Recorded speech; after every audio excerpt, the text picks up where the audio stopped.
Guys, welcome back to my channel Rahul Chakraborty. আজকে অনেক দিন পর আপনাদের কাছে আমি এসেছি। এই গরমে ভিডিও আর আমি করতে পারছিলাম না, খুবই বিশাল রোদ পড়েছিল, আপনারা নিশ্চয়ই সবাই জানেন। তো সেই কারণে সকালবেলার দিকটা খুবই কম বেরোচ্ছিলাম, কিছু করার ছিল না।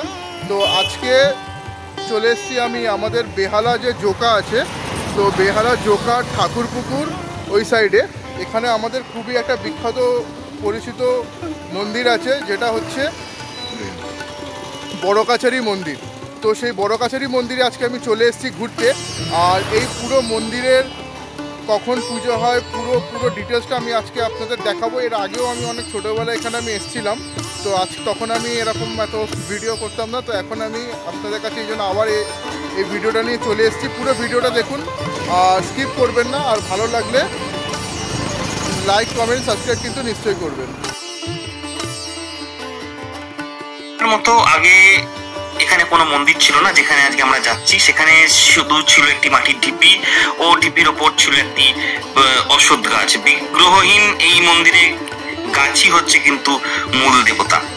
এই কল্পতরু বৃক্ষ দেবতাই এখানকার বিশেষত্ব। তবে এখন একটি ত্রিশূল এবং একটি শিবলিঙ্গ স্থাপন করা আছে, সেটিতেই ভক্তরা ওই ত্রিশূলে এবং শিবলিঙ্গতে গিয়ে মালা দেয় এবং জল ঢালে। এটাই হচ্ছে এখনকার একটা নিয়ম। এই মন্দিরটিকে অনেকে ভূতের কাছারিও বলে থাকেন। শোনা যায় অতীতে এটি একটি শ্মশান ভূমি ছিল, গ্রামবাসীরা এখানে মরার পড়াতো। তো চারিদিকে ছিল কাশ ও ঘন বন্টন এরম জাতীয় কিছু ছিল, এবং এখানে সজারুর মতো কিছু জন্তু এখানে পাওয়া যেত। এই তীর্থস্থানটি প্রায় আজ থেকে 200-250 বছর আগে প্রতিষ্ঠা হয়েছিল। আর একটি গল্প কথিত আছে যে এখানে এই জায়গাতে একটি সাধু বাবা ছিলেন, এবং সাধু বাবা কোথা থেকে এসেছিলেন সেটা কেউ জানে না। এই শ্মশানে তিনি থাকতেন এবং এখানে তিনি সাধন ভজন করতেন, এবং গ্রামবাসীরা তাকে খুব মান্যতা দিতেন, খুব মান্য করতেন, এবং সাধু বাবাও সেই গ্রামবাসীদের খুব ভালোবাসতেন এবং খুব স্নেহ করতেন।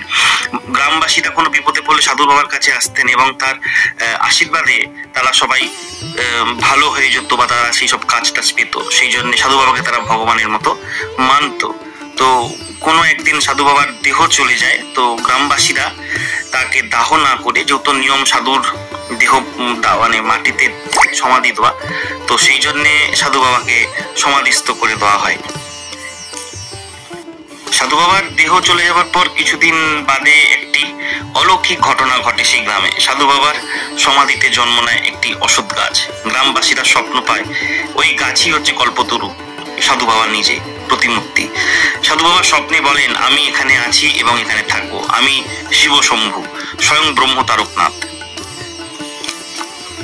প্রতি শনিবার মঙ্গলবার ঢাক ঢোল বাজিয়ে ও বাজি বাজনা সহকারে বাবার পুজো হয়। দেশ বিদেশ থেকে বহু পুণ্যার্থী এখানে আসেন বাবাকে পুজো দিতে। বাবা এখানে ভীষণ জাগ্রত। আর বাবার পুজোয় সেরকম খরচাপাতি খুব একটা নেই, যে বাবা একটু জল আর একটু বেলপাতা দিয়ে তিনি সন্তুষ্ট হয়ে যান এই মন্দিরে।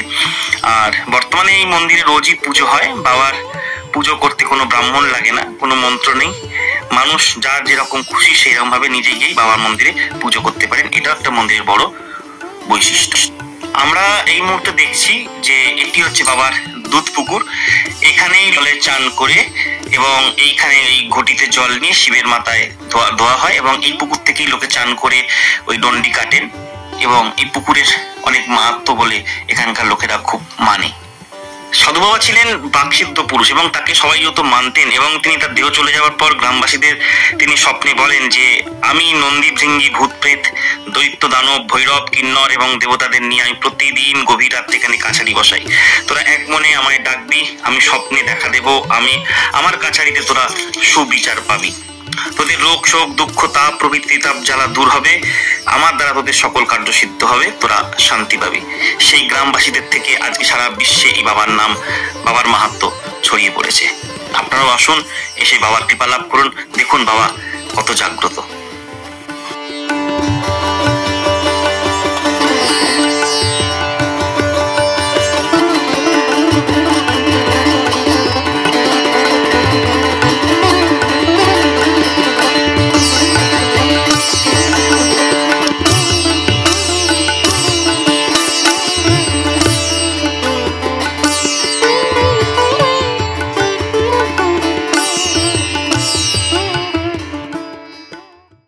তো বন্ধুরা, খুব ভালোভাবে আজকে এখানে পুজো দিলাম বড় কাছারি মন্দিরে।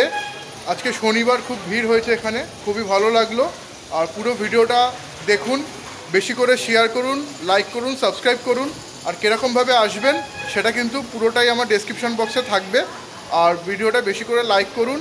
আর আমার পরের ভিডিও দেখার জন্য আরও একটা নতুন ভিডিও আসতে চলেছে, তো সেটা দেখার জন্য কিন্তু আগে এই চ্যানেলটাকে সাবস্ক্রাইব করতে হবে।